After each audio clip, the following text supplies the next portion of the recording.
your vibe on the Eagles and the playoffs this year comes down to one question. Do they have it in them to flip the switch to play a level of football that we have not seen consistently all year long? Is this just a flip the switch team? Does this team have the championship DNA, that they can just sort of plod their way through the regular season, and then the playoff comes, and to a large extent, especially offensively, can it just be a different team? My concern here is that I think they believe they can flip the switch. Based on talking to Jordan Mailata every week, listening to Nick Sirianni, listening to the players, I think they believe that there is another gear, and as soon as the playoffs start, they can just flip that switch and that gear will be turned on. Mm-hmm. That I don't believe.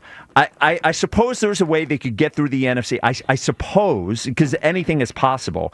But when I think, can they flip the switch, I think back to the 17 games I've watched this year. And I have not seen 4 consecutive games where I think that this is a championship football team.